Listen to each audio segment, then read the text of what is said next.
గత వారం రోజులుగా ఉమ్మడి జిల్లాలో ఉన్నటువంటి రైతులు చాలా ఆందోళనకు గురవుతూ ఉన్నారు. ఒక్కొక్క కథనం చూసి ప్రత్యక్షంగా చూసినటువంటి నడిగడ్డ రైతులు కావచ్చు, పైన ఎగునున్నటువంటి మక్తల్ ఇతర ప్రాంతాల రైతులు, కృష్ణా పరివాహక ప్రాంతంలో ఉన్నటువంటి అటు కర్ణాటక, ఆంధ్ర, ఇటు తుంగభద్ర కావచ్చు, ఇటు కృష్ణ కావచ్చు, ఆంధ్ర ప్రాంతంలో కర్ణాటకలో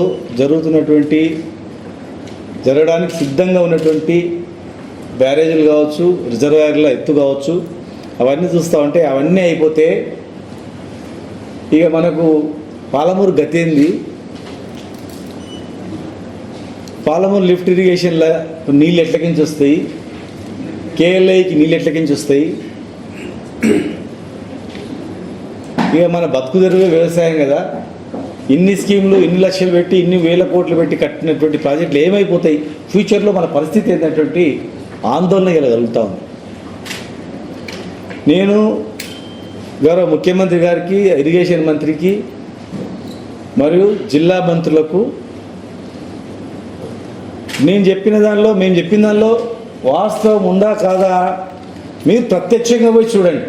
ఎందుకంటే ఇది రాజకీయం గురించి కాదు, ఇది పరిష్కారం గురించి మీరు రిక్వెస్ట్ చేస్తున్నారు. రాజకీయం అస్సలు లేదు.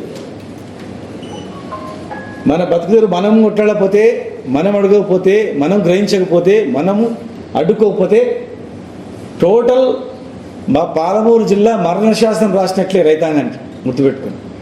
మళ్ళీ వలసలు తప్ప మరి వేరే ఉండనే ఉంది, బతికే ఉండదు. అంతే. ఎకరా ఉన్నోడు 50 ఎకరాలు ఉన్నోడు కూడా ఊరు విడిచిపెట్టి పోవాల్సింది తప్ప ఏమి ఉండదు కదా. వర్షాలు పడితే పంట, లేకపోతే లేదు. మేము చెప్పిన దానిలో వాస్తవం లేదనుకోండి, మీరు పోయి చూసి అక్కడనే ఇది వాస్తవం కాదు, మీరు రాజకీయం గురించి మాట్లాడుతుందని చెప్పి మాట్లాడండి. పత్రికా సమక్షంలో జిల్లాలో ఉన్నటువంటి మీడియాని తీసుకొని పోయి చూద్దాం. ఇలా మీరు అధికారంలో ఉన్నారు, గతంలో మేమున్నాం, ఇలా మీరు అధికారంలో ఉన్నారు. అధికారం ఎవరికి శాశ్వతం కాదు, ట్రాన్స్ఫర్ అవుతూనే ఉంటుంది. రేపు బలం మేము అధికారంలో వస్తుంది. మేము వచ్చినా, మీరున్నా, ఎవరో ఒకరు ఉంటారు కదా. ఎవరో ఉన్నా కానీ మనం ఏంది, ఈ పుట్టిన గడ్డకు మనకున్నంత ప్రేమ ఎవరికి ఉండదు.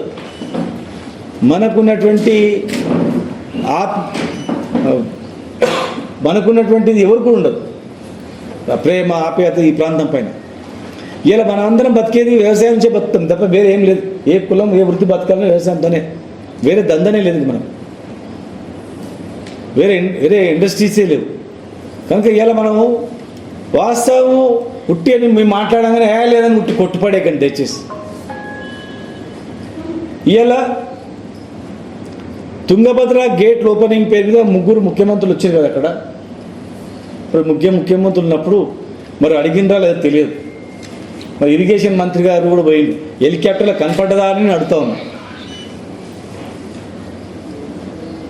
ఆర్డిఎస్ కెనాల్ను గతంలోనే పైన లిఫ్ట్ లేనప్పుడే మనకు వచ్చే నీళ్ళను ఇవ్వకుండా బద్దలు కొట్టిపోతామని చెప్పి, బాంబులేసి బద్దలు కొడతామని చెప్పి ఎదిరించింది. మరి ఇలా అక్కడి నుంచే ప్రారంభించింది కేసీఆర్ గారి పాదయాత్ర కూడా. 9.5 సంవత్సరాలు ఏ ప్రాజెక్ట్ రాకుండా చూసుకొని జాగ్రత్తగా. ఇక ఆర్డిఎస్ నుంచి దాదాపు 90,000 ఎకరాలకు నీళ్ళు రావాలి, కానీ 35,000 కూడా నీళ్ళు వస్తలేవు. సరే, మనం కింద తుమ్మిల కట్టుకొని తుమ్మిల ద్వారా నీళ్ళు తెచ్చుకోవాలని చెప్పి ఆలోచనతో తుమ్మిల లిఫ్ట్ 350 కోట్లతో పని కంప్లీట్ అయిపోయింది. మొత్తం 750 కోట్లలో కంప్లీట్ అయిపోయి 3 రిజర్వాయర్లకు కూడా జరుగుతూ ఉంది.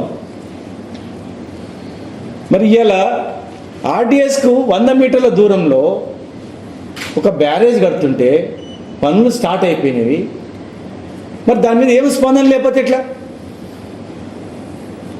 100 మీటర్ల దూరంలోనే లిఫ్ట్ పని స్టార్ట్ అయింది. దాని తర్వాత పక్కనే 2 టీఎంసీల రిజర్వాయర్ కూడా కంప్లీట్ అయింది. పక్కనే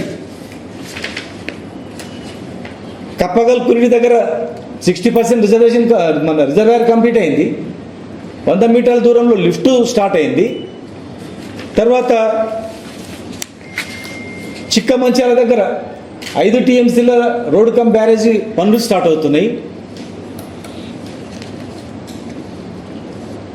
చిక్కాల పరిధిలో ఇంకో 2.5 TMC అది కూడా పనులు నడుస్తున్నాయి.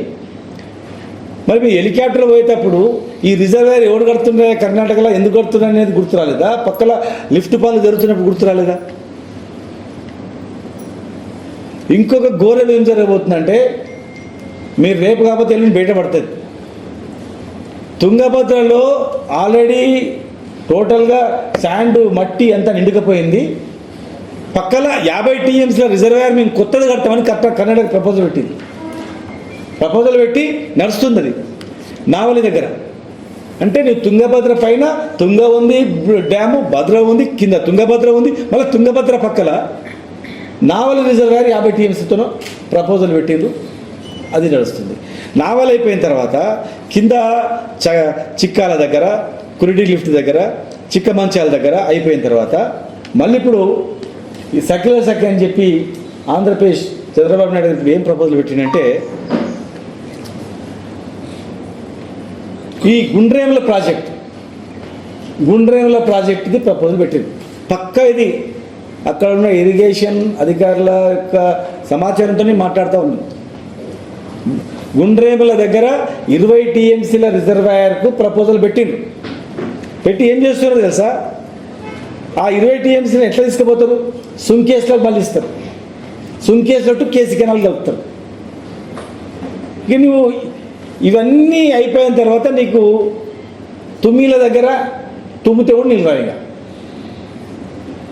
తుమ్మిల దగ్గర నీళ్ళే రావు. అంటే శాశ్వతంగా తుంగభద్ర నుంచి నీళ్లు శ్రీశైలంకి వచ్చే ముచ్చటే లేదు. ఇక గుర్తుపెట్టుకొని, ఇంకా ఇంత కపిష్గా కూడా రావు. ఇక వర్షాకాలం కన్నా ముందు కనీసం వర్షాకాలం అయిపోయిన తర్వాత రీజనరేటెడ్ వాటర్ వస్తుంటుంది. రోజు 2000 నుంచి 10,000 క్యూసెక్ల వాటర్ వస్తుంటుంది. దానిలో ఒక చిన్న కపిష్ట నీళ్ళు కూడా రావు. కిందికి రీజనరేటెడ్ వాటర్ అనేది 0. వర్షాలు పడితేనే రావు, వరదలు పెద్ద వరదలు వస్తాయి అంతే. మన దేవుని మొక్కలు దేవుడా వర్షాలు రావాలని మొక్కు, దేవుడా పెద్ద వరదలు రావాలి, ఆ 3-4 డ్యాములు నిండి పొర్లి కిందికి రావాలి అని మొక్కితే తప్ప రావాలి. ఇంకా కృష్ణా పైన కూడా చాలా చరిత్ర ఉంది. కృష్ణా మీద కూడా ఆల్మట్టి డ్యామ్ను 300 TMCల వరకు పెంచాలని చెప్పింది. ఆ పక్కల మళ్ళీ 3 రామ్మోహన్ రెడ్డి గారు తెలుసు 3 చెక్ డ్యామ్లు ఇవి రోడ్ ఈవెన్ కొత్తగా ఇప్పుడు రైచూరు పోయే బ్రిడ్జ్ కూడా రోడ్ బ్యారేజ్ చేస్తున్నారు. అట్లాంటి ఇంకా 3 ప్రపోజల్స్ ఉన్నాయి. ఇంకా దాని గురించి ఎందుకంటే డీవియేషన్ అవుతుంది, అది కూడా ఉంది. అది కూడా కంప్లీట్ అయితే ఇక్కడ కిందికి నీళ్ళు రావాలంటే అంతే. ఇక మనం కేఎల్ఐ కట్టుకొని నోరు చేసుకొని కూర్చోవాలి, పాలమూరు రంగారెడ్డి జిల్లా ప్రాజెక్ట్ లిఫ్ట్ ఇరిగేషన్ పెట్టుకొని నోరు చేసుకొని కూర్చోవాలి. ఏముండదు, ఎంత కోట్లాడినా వాడు రానియాడు. వాడికి నువ్వు అవతల కాలు పెడితే అరెస్ట్ చేస్తావు. ఎందుకంటే అక్కడ మహారాష్ట్ర పోయి దెబ్బలు తినొచ్చు, అందరు ఎమ్మెల్యేలు మంత్రులు పోతే కూడా ఏముండదు. ఇవన్నీ జరుగుతున్నాయి కదా, ఇవన్నీ బచావత్ ట్రిబ్యునల్కు వ్యతిరేకంగా జరుగుతూ ఉన్నాయి. బచావత్ ట్రిబ్యునల్ చాలా స్ట్రిక్ట్గా ఇచ్చింది. వీళ్ళు ఎలాంటి KRMB పర్మిషన్ లేదు,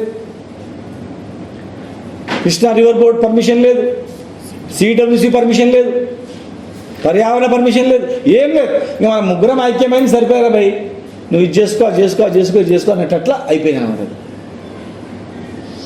ఇప్పుడు ఆడ గేట్ ఓపెన్ చేసి ఏమని సంతోషపడాలి మనం? ఇవన్నీ లిఫ్ట్లు రేపు పడతారు, మనకు నీళ్ళు రావు, మనం పోయి బతకనికి అవతల పోయి బతకొచ్చని సంతోషపడాలనా? ఊరు విడిచిపెట్టి మళ్ళీ పోవాలని సంతోషపడాలి. ఎట్లా సంతోషపడాలి చెప్పండి? రైతాంగం మొత్తం మళ్ళా టోటల్ మరణ శాస్త్రమేగా, ఏముండదు. ఆడ పోయి ఏం కొట్లాడతాం? నువ్వు ఇతల రామ్మోహన్ రెడ్డి గారి కాన్స్టిట్యూన్సీ నుంచి ఇట్లా దాటితే 5 కిలోమీటర్ దాటినాక బ్రిడ్జ్ వస్తుంది.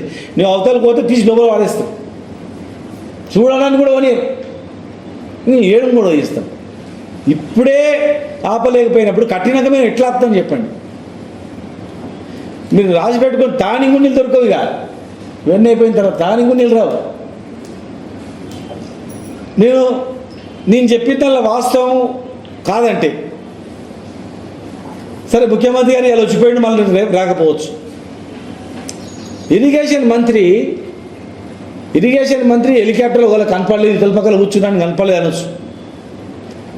మరి ఇరిగేషన్ మంత్రి కానీ ఈ వారం రోజుల్లో వచ్చి చూడమని చెప్పండి.